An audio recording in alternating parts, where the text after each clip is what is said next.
শারদীয়ার অন্যতম আকর্ষণ সংবাদ শিরোনাম প্রকাশিত শারদ সংখ্যা 2024। শারদীয়া 1431 দুর্গাপুজো উপলক্ষে সংবাদ শিরোনাম পত্রিকা আগামী 15ই আশ্বিন 1431 ইংরাজি 2রা অক্টোবর 2024 অর্থাৎ মহালয়ার পূর্ণ লগ্নে শারদ সংখ্যা প্রকাশ করতে চলেছে।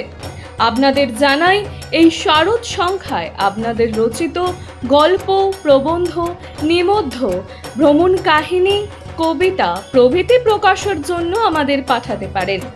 আপনাদের লেখা অবশ্যই হোয়াটসঅ্যাপে টাইপ করে 8770267797 অথবা 9007322922 এই নাম্বারে। নমস্কার, আমি শ্রাচী। আপনারা দেখছেন সংবাদ শিরোনাম।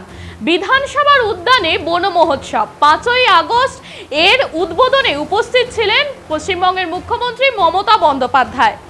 এখানে থেকেই তিনি প্রকৃতিকে ভালোবেসে বলেন যে সবুজকে আঘাত দিও না, ওদেরও যে কষ্ট হয়, ওরাও হাসতে চায়, তাই ওদের হাসি নষ্ট করো না, এমনটাই বলেছেন তিনি। এছাড়াও তিনি বলেছেন যে এই গাছই হচ্ছে আমাদের জীবন, এই গাছই হচ্ছে আমাদের প্রাণ।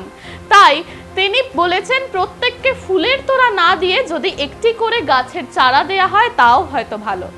এই দিন এই অনুষ্ঠানকে ঘিরেই নানান সাংস্কৃতিক অনুষ্ঠানেরও আয়োজন করা হয়েছে এবং পশ্চিমবঙ্গের অখণ্ডতা এবং উন্নয়নে ভারতীয় জনতা পার্টি অঙ্গীকারবদ্ধ। রাজনীতির ঊর্ধ্বে উঠে গোটা হাউস পশ্চিমবঙ্গের উন্নয়ন চায়। এর থেকে ভালো জিনিস ভালোভাবেই দেখা উচিত, এর মধ্যে নেগেটিভ কিছু দেখার দরকার নেই। যুক্তরাষ্ট্রীয় কাঠামো বলছেন যে তিনি, আমি ওনার সব কথা বলবো না।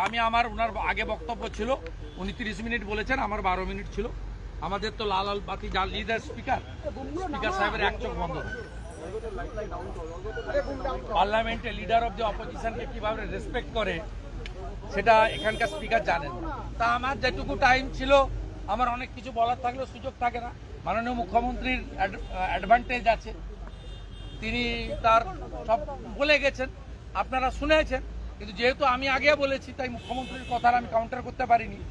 মুখ্যমন্ত্রী আমার অনেকগুলো বিষয় কাউন্টার করার চেষ্টা করেছেন, কিন্তু আমার মনে হয়েছে যে আজকে হাউসে সংসদীয় রীতিনীতি মেনে সম্পূর্ণ আলোচনাটা হয়েছে। কনক্লুশনে একটাই লাইন, অবিভক্ত পশ্চিমবঙ্গের উন্নয়নে আমরা সবাই অঙ্গীকারবদ্ধ।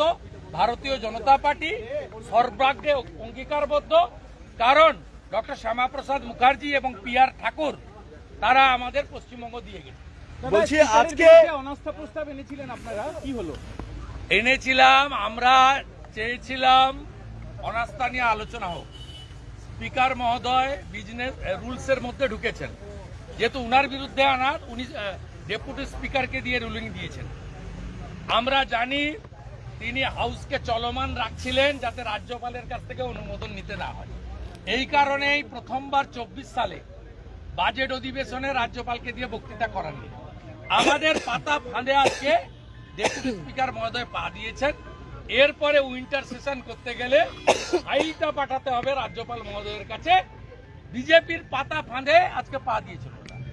আমি শেষে বলে এসেছি যে আমরা যেটা চাইছিলাম, আপনি রাজ্যপালের কাছে যান, কারণ আপনি বেআইনি ভাবে 4-2-6 জনকে শপথ বাক্য পাঠ করিয়েছেন সংবিধানকে ভায়োলেট করে। আপনি এবারে রাজভবনে আপনি যাতে ছোটেন, সে ব্যবস্থাটা আজকে আমরা করি। আজকে মমতা বন্দ্যোপাধ্যায় বিরোধীদের প্রতি একটু সদয় ছিলেন, নওশাদ সিদ্দিকীর সঙ্গে আলাদা করে 3 মিনিট কথা বললেন। দাদা, আপনাকে চা খেতে যদি আপনি ডাকেন, মমতা বন্দ্যোপাধ্যায় যাবেন বলেছেন। বাংলাদেশ, আমি এটা নিয়ে মন্তব্য করব না। নওশাদ ভাই আলাদা দল করেন, তার নিজস্বতা আছে, তো তাকে কেন ডেকেছেন তিনি জানেন। বাংলাদেশে একটা অস্থিরতা পরিবেশ তৈরি হয়েছে।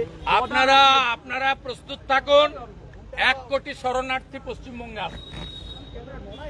বাংলাদেশে হিন্দু কোতল চলছে। রংপুরের কাউন্সিলর, নগর পরিষদের হারাধন নায়ক, তাকে খুন করা হয়েছে। সিরাজগঞ্জে 13 জন পুলিশ খুন হয়েছে, থানার মধ্যে 9 জন হিন্দু। নোয়াখালীতে হিন্দু বাড়ি পোড়ানো হয়েছে। আমি পশ্চিমবঙ্গের মুখ্যমন্ত্রী রাজ্যপালকে বলবো, অবিলম্বে ভারত সরকারের সঙ্গে কথা বলুন, কারণ সিএতে পরিষ্কার আছে ধর্মীয় উৎপীড়নের কারণে যদি কাউকে মার খেয়ে আসতে হয় আমাদের দেশ নেবে। এটা অলরেডি পার্লামেন্ট করেছে।